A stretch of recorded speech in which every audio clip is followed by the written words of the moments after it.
Hola, saludos a todos. En esta ocasión vamos a resolver las preguntas de aritmética de este examen. El primer problema nos dice lo siguiente. Don José dejó 11.400 millones de soles como herencia a sus 4 hijos, Ricardo, Néstor, Orlando y Víctor, que se van a repartir en forma inversamente proporcional a las raíces cuadradas de los 4 números que nos indican. Finalmente debemos encontrar cuál será la herencia o la parte que le toca a Víctor, que sería el último. Entonces, se trata de un reparto proporcional pero inverso. Eso quiere decir que la primera parte será proporcional inversamente a la raíz cuadrada de 63. Eso lo podemos representar de la siguiente manera. K, que será la constante, sobre raíz cuadrada de 63. Y así representamos las demás partes. Será K, que es la constante, entre la raíz cuadrada de cada uno de los números que se indican. La segunda parte será K sobre raíz de 112, la tercera K sobre raíz de 175 y la última K sobre raíz cuadrada de 252. Y como todas estas son las partes en las que se divide el total, si nosotros las sumamos nos dará dicho total. Es decir, que si sumamos esas 4 partes resultará 11.400 millones de soles, ¿no? Serán millones, así que eso ya no lo colocaremos, pero al final el resultado que obtengamos será en millones de soles. Ahora, para poder efectuar esta suma, vamos a intentar cambiar un poco los radicales que tenemos como denominadores. Intentamos primero extraer algún factor. Con el 63 podemos decir que es el producto de 9 y 7. Y podremos extraer la raíz cuadrada de 9, que es 3. En el segundo, 112 es 16 por 7, así que también podemos extraer allí raíz cuadrada en uno de los factores y ya vemos que va a ser 7 la cantidad subradical que va a quedar. 175 será 25 por 7 y 252 será 36 por 7. Sigue siendo la suma 11.400. Extraemos los factores de los radicales que corresponden. Nos quedará en el primero K sobre 3 raíz de 7, en el segundo 4 raíz de 7, en el tercero 5 raíz de 7 y en el cuarto 6 raíz de 7. Ahora sí, vamos a efectuar como si fuera una suma de fracciones, en este caso heterogéneas, así que sacaremos el mínimo común múltiplo de 3 raíz de 7, 4 raíz de 7, 5 raíz de 7 y 6 raíz de 7, que será 60 raíz de 7. Y seguimos el algoritmo de la suma de fracciones heterogéneas, es decir, dividiremos entre el denominador y multiplicaremos por el numerador, que en todos los casos es K. 60 raíz de 7 entre 3 raíz de 7, 20. Por K, 20K. 60 raíz de 7 entre 4 raíz de 7 será 15. Por K, 15K. 60 raíz de 7 entre 5 raíz de 7, 12. Por K, 12K. Y finalmente 60 raíz de 7 entre 6 raíz de 7 es 10, por K, 10K. Y ahora asumimos que el denominador de 11.400 es 1, así que será 60 raíz de 7 entre 1, 60 raíz de 7, por 11.400 será 11.400 por 60 raíz de 7. ¿Podemos efectuarlo o no? Así que yo prefiero no efectuarlo hasta cuando ya sea necesario, porque puede que se simplifique más fácilmente luego esa expresión. Sumamos a la izquierda 20 y 15, 35, 47 y 10, 57. 57K. Y ese 57 va a pasar dividiendo. Y aquí observamos que 57 es la mitad de 114, así que aquí nos quedará 200, que se multiplicará por 60 raíz de 7. Por lo tanto, K es 12.000 raíz de 7. Si ya tenemos el valor de K, podemos encontrar el valor de cualquiera de estas 4 partes, pero nos piden específicamente la herencia de Víctor, que equivale a K entre raíz cuadrada de 252, que a su vez equivale a K sobre 6 raíz de 7. Si K vale 12.000 raíz de 7, entonces al dividirlo entre 6 raíz de 7 resulta 2.000, que será 2.000 millones de soles que le corresponderán a Víctor. El siguiente problema dice lo siguiente. De los 720 primeros números naturales, ¿cuántos múltiplos de 3 existen que no son múltiplos de 6 ni tampoco de 9? Aquí debemos tener en cuenta, bueno, primero, considerar cuáles son los 720 primeros números naturales, si es del 0 hasta el 719 o del 1 al 720. Aunque en realidad eso no cambia las cantidades con las que vamos a trabajar, ¿sí? Eso es indiferente. Y luego estamos hablando de múltiplos de 3 que no son de 6 ni de 9.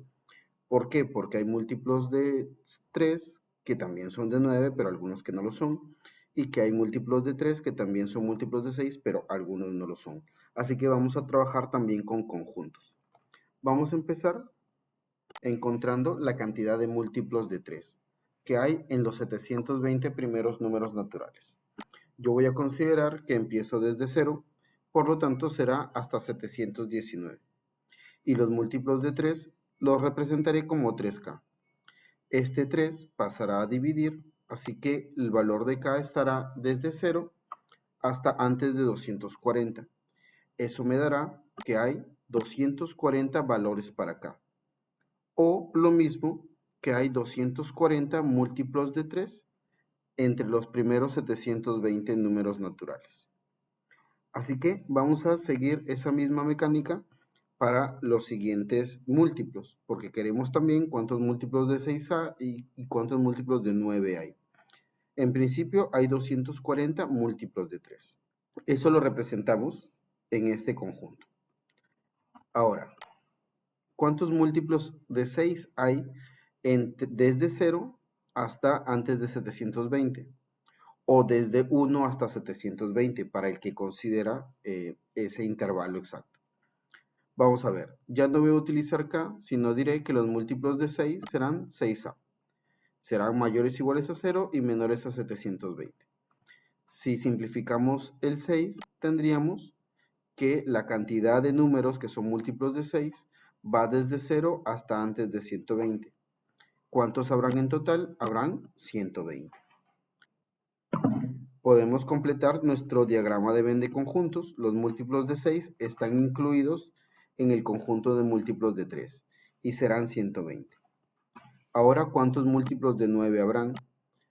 Diremos 9b como representación de los múltiplos de 9 y si le sacamos novena a todos los términos, tendríamos que b va desde 0 hasta antes de 80. Eso quiere decir que la cantidad de múltiplos de 9 será de 80. Y eso también lo podemos representar con los diagramas de Venn. Ahora, habrá múltiplos de 6 que también serán múltiplos de 9, así que irán aquí en esta intersección. Pero ¿cuáles son estos múltiplos de 6 y de 9? Estos serán los múltiplos de 18. También contamos cuántos múltiplos de 18 hay dentro de los 720 primeros números naturales. Diremos 18C. Desde 0 hasta antes de 720, por lo tanto será desde 0 hasta 40 los valores de C. Eso me dará una cantidad de 40. Hay 40 múltiplos de 18. Y eso es la intersección entre los múltiplos de 6 y los múltiplos de 9. Así que podemos colocar ese cardinal aquí en la intersección, 40. Como los múltiplos de 9 son 80 y ya tenemos 40, aquí podemos poner 40. Y los múltiplos de 6 son 120 y ya tenemos 40, tendremos 80 aquí solo de 6. Y lo que nos están preguntando es, ¿cuántos de los múltiplos de 3 no son ni de 6 ni de 9? Quiere decir que están fuera de estos dos conjuntos interiores. Y eso lo podemos calcular mediante diferencias. Diremos, si tenemos 240 múltiplos de 3 y le quitamos la cantidad de elementos que hay en estos conjuntos, que es 40 más 40, 80 y 80, 160. 240 menos 160 es 80. Y esa es la cantidad de números que no son múltiplos de 6 ni de 9, pero sí son múltiplos de 3, dentro del intervalo que nos han dado. A continuación tenemos un problema de probabilidades. Nos dicen lo siguiente: Cueva, Carrillo y La Padula ejecutan un penal. Las probabilidades que tiene para hacer el gol son 1/3, 1/2 y 1/4 respectivamente. ¿Cuál es la probabilidad de que al menos uno de ellos haga el gol? Aquí hay que entender bien lo que nos están preguntando. La probabilidad de que al menos uno de ellos haga el gol quiere decir que también queremos que la posibilidad de que 2 de ellos hagan el gol y que los 3 hagan el gol. Así que vamos a calcular esta probabilidad en 3 partes. La primera es cuál es la probabilidad de que solo uno de ellos haga el gol. Entonces, primero diremos cuál es la probabilidad de que el gol lo haga Cueva. Si el gol lo hace Cueva, entonces los otros dos lo fallan. Por lo tanto, primero sería 1/3 de que Cueva sí lo hará. Y como hay un medio de posibilidades de que Carrillo lo haga, también hay un medio de que no lo haga. Y eso es lo que escribimos aquí. Y luego, si la Padula tiene 1/4 de probabilidad de sí hacerlo, entonces como aquí no lo va a hacer porque lo hará Cueva, entonces la probabilidad de que no lo haga es 3/4. Pero ¿qué pasa si el que lo hace no es Cueva, sino es Carrillo? Entonces calculamos también esa probabilidad. Como Cueva lo falla, entonces la probabilidad de que lo falle será 2/3.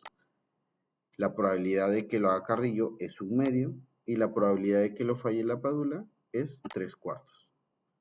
Y ahora la posibilidad de que el gol lo haga la Padula. Por lo tanto, como Cueva no lo va a hacer, la probabilidad de que no lo haga es 2/3.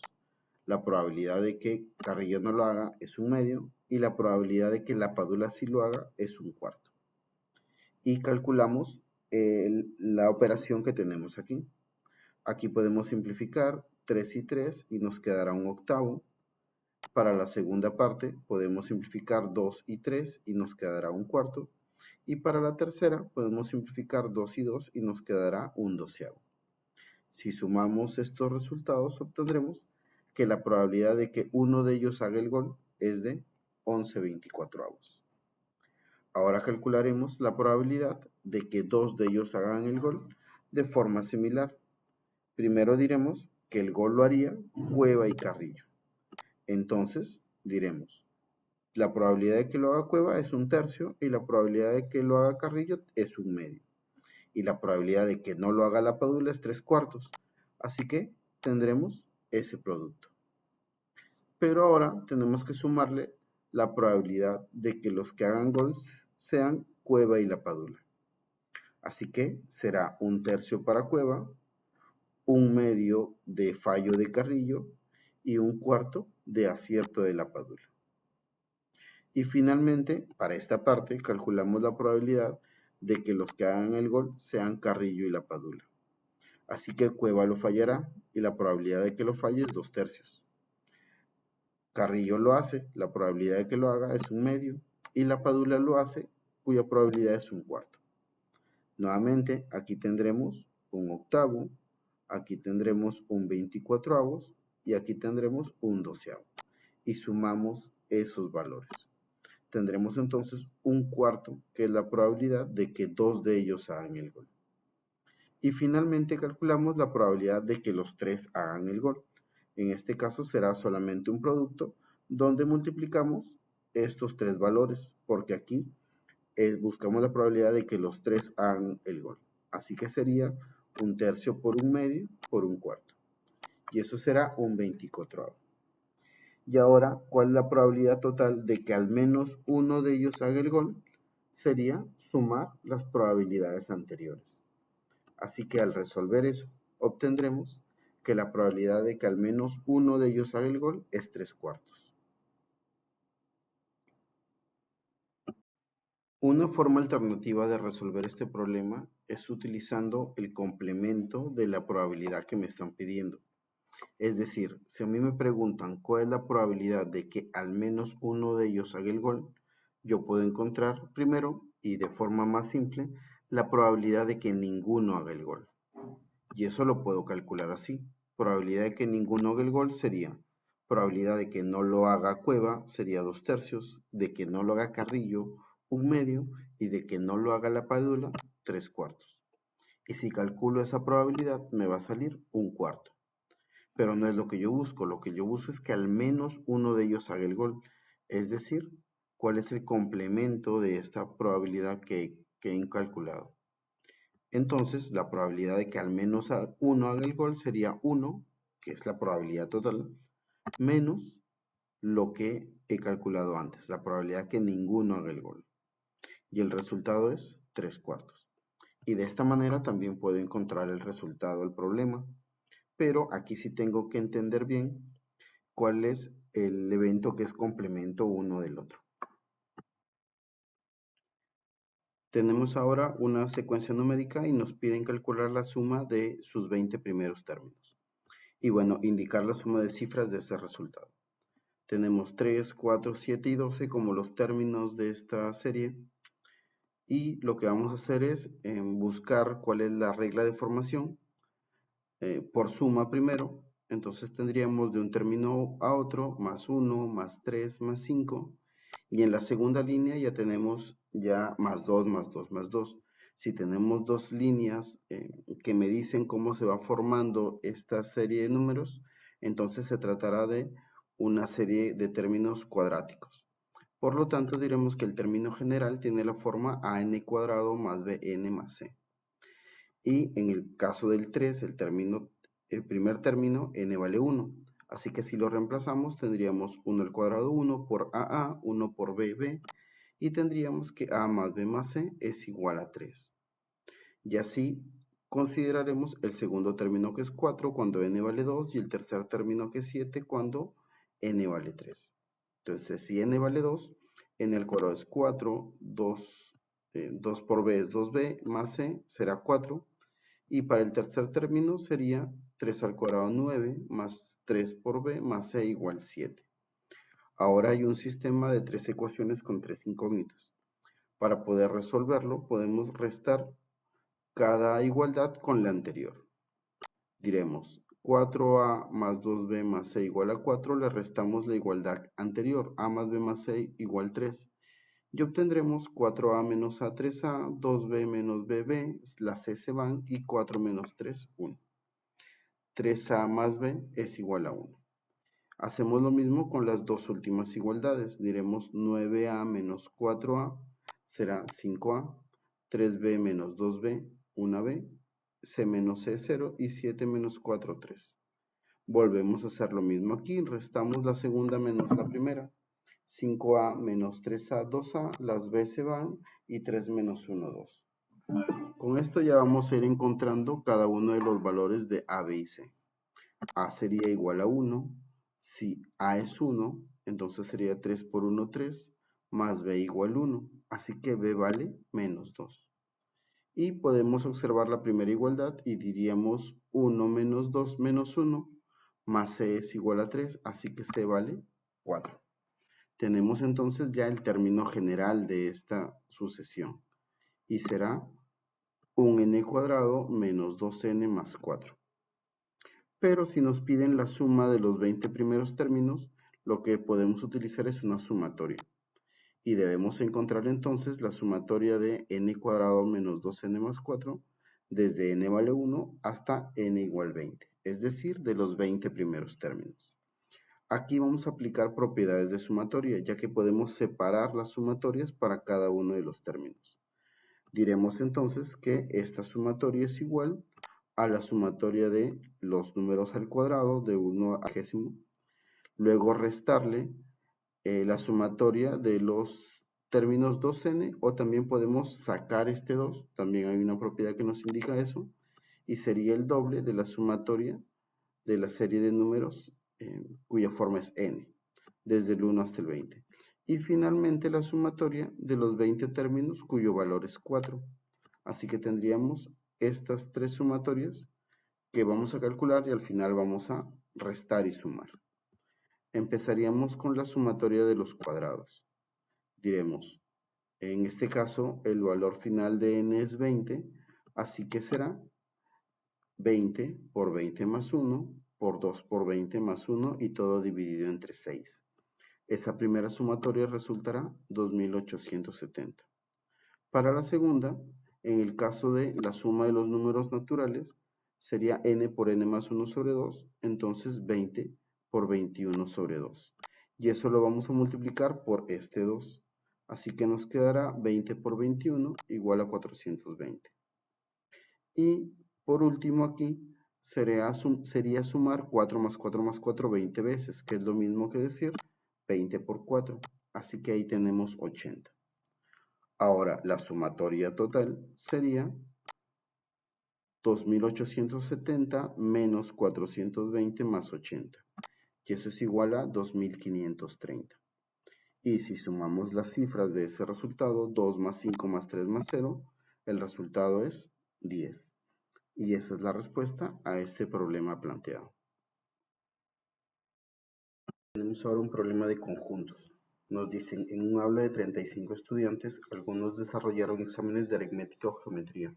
Y bueno, hay hombres y mujeres. Así que lo primero que hacemos es utilizar los diagramas de Venn. Vamos a decir que hay hombres y mujeres y son 35 en total. Y además, dentro de este grupo de hombres y mujeres que son disjuntos, también están los que han dado exámenes de aritmética y geometría y los han aprobado. Estos conjuntos los podemos representar de esta manera. Y ahora empezamos. Se sabe que 7 hombres aprobaron aritmética. Los hombres que aprobaron aritmética van a estar en estas zonas. Podemos utilizar letras para representar A y B, las cantidades, y decimos que A más B es 7. Luego 6 hombres aprobaron geometría. Ya tenemos B y nos faltaría aquí otra cantidad que representamos con C. B más C es 6. 5 hombres y 8 mujeres no aprobaron los dos cursos, así que esos valores los ponemos fuera de los conjuntos A y G, 5 y 8. Luego hay 16 hombres en total, pero aquí ya tenemos 5, así que A más B más C será 11. 5 alumnos aprobaron ambos cursos. Aprobar ambos cursos es esta zona central, así que aquí vamos a poner D y diremos que B más D es 5. 5 alumnos aprobaron ambos. 11 alumnos aprobaron aritmética. Ahora vamos a decir que 11 alumnos habrán aquí, colocamos E, pero si ya sabemos que A más B es 7, entonces E más D va a ser 4. Y así todo el conjunto A tendrá 11 elementos. Nos falta esta zona, así que ahí podemos utilizar la letra F. Y como tenemos el valor de la suma de todos los elementos, de las cantidades de elementos que hay, que es 35, podemos colocar la suma de todas las cantidades, incluido 5 más 8, 13, es 35. Y ahora con estos datos vamos a ir sacando algunos valores. Por ejemplo, si tenemos que A más B más C es 11 y ya tenemos aquí B más C o A más B, podemos encontrar el valor faltante. Podemos decir, como A más B es 7, entonces C debe valer 4. Y como B más C es 6, entonces el valor de A será 5. Ya tenemos A y C. Entonces podemos decir fácilmente que si C es C, entonces B vale 2. Y ese es su valor. Y podemos ir avanzando. Si B vale 2, entonces 2 más 3 es 5, D vale 3. Y si D vale 3, entonces E vale 1. Y todos estos valores los podemos reemplazar aquí en esta igualdad. Nos faltaría solamente F. Hacemos las operaciones y el valor de F es 7. Ya tenemos todos los valores entonces. La pregunta es ¿cuántas mujeres aprobaron geometría? Las mujeres que aprobaron geometría serían D más F. Así que sumamos ambos valores. D más F sería 3 más 7 y la suma es 10. Aunque no hay respuesta en las alternativas, esa es la respuesta al problema. Tenemos ahora el siguiente problema. Hallar el término del lugar BA de la siguiente progresión aritmética. Y aquí tenemos los primeros términos. Aquí tenemos que analizar cómo es que se pasa de un término a otro para encontrar la razón, el número que se va sumando o restando para conseguir el término siguiente. Podemos decir entonces lo siguiente. Tenemos, en las unidades tenemos B, luego tenemos 3, luego tenemos 4, luego tenemos 5. Quiere decir que en las unidades está avanzando de 1 en 1. Y en las decenas también, porque acá hay un 8, acá hay un 9, acá hay un 0, pero es porque seguía 10, pero ponemos 0 y llevamos 1. Así que podemos decir que la razón es 11, va de 11 en 11. Luego también podemos encontrar los valores de A y B. ¿Por qué? Porque si aquí era 4, el anterior era 3 en las unidades, el anterior va a ser 2, B vale 2. Y también podemos encontrar que si ya tengo 9, 10, en las decenas A va a ser 1. ¿no? Porque sería el 11 que sigue. Así que ya tenemos ahora los valores de A y B. Si los reemplazamos, entonces los términos de la progresión aritmética son los siguientes: 182, 193, 204 y así sucesivamente. Debemos encontrar el término del lugar BA, es decir, el término 21. Y para eso vamos a utilizar la fórmula del término enésimo en una progresión aritmética. El término 1 es 182 y la razón es 11. Así que realizamos los reemplazos respectivos, hacemos las operaciones y obtenemos que el término 21 es 402. Tenemos ahora un problema de estadística. Nos dan una tabla y nos dicen que de esa tabla de distribución de frecuencias debemos calcular la varianza. Debemos conocer la fórmula de la varianza, en este caso específico para datos agrupados, ya que aquí nos indican que nos están dando la marca de clase. No nos dan los intervalos, pero sí la marca de clase y la frecuencia absoluta. Entonces necesitamos la fórmula de la varianza para datos agrupados. Dentro de esta se encuentra la media aritmética, así que primero vamos a calcular la media aritmética de estos datos, también para datos agrupados. Diremos entonces, para iniciar, que la media aritmética es igual a la suma de los productos de la marca de clase por la frecuencia absoluta. Por eso aquí tenemos 17 por 5, más 19 por 7, más 21 por 12, más 22 por 20, más 24 por 16, y todo eso entre el total de datos. Y este total se obtiene sumando las frecuencias absolutas, 5, 7, 12, 20 y 16. Realizando los cálculos respectivos, vamos a obtener esos productos y el total es 60. Obtenemos que la suma de todos es 1294. Al dividirlo entre 60, la media aritmética es 21,57. Ahora sí, ya teniendo la media aritmética, vamos a calcular la varianza. La varianza entonces va a corresponder a la sumatoria de de los cuadrados de las diferencias entre la marca de clase, la media aritmética, y este cuadrado multiplicado por la frecuencia absoluta. Hacemos ese cálculo. Aquí sí tenemos que tener cuidado de hacer nuestras operaciones. Y hacemos ese cálculo y lo dividiremos al final también entre 60, entre el total de datos. Efectuamos las operaciones y tendremos que la varianza es igual a 252,73 entre 60. Y este resultado es 4,21. Y con eso ya obtenemos el valor que nos han solicitado. El último problema de aquí, de esta parte, es un problema de lógica proposicional. Nos dan una operación que es asterisco y nos dicen que es equivalente a no, paréntesis P, entonces no Q. Aquí lo que debemos determinar es una expresión equivalente a la operación asterisco y podemos utilizar algunas equivalencias condicionales. Una de ellas nos indica que la negación de una condicional equivale a una conjunción del primero con la negación del segundo. Así que podemos utilizar esa equivalencia y decir que asterisco en realidad equivale a y a una conjunción. Por lo tanto, cuando nos dicen que tenemos toda esta proposición compuesta con asterisco, nosotros podemos cambiarla a conjunción y. Y ahora sí, como ya tenemos su valor de verdad, que es falso, ya podemos ir deduciendo los otros valores de verdad. Si el condicional es falso, entonces el primero es verdadero y el segundo es falso. Podríamos trabajar con cualquiera de los dos. Vamos a trabajar con este de la derecha, porque nuevamente es una condicional. Si la condicional es falsa, entonces diremos la primera parte es verdadera y la segunda es falsa. Con eso ya tenemos el valor de verdad de Q, falso.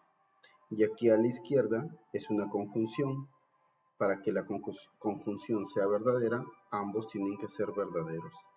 No Q es verdadero, por lo tanto Q es falso, eso ya lo sabíamos. Y aquí R y P son verdaderos, por lo tanto ambos deben ser verdaderos. ¿Por qué? Porque verdadero y verdadero resulta verdadero. Y con eso ya tenemos los valores de P, Q y R, que sería verdadero, falso, verdadero.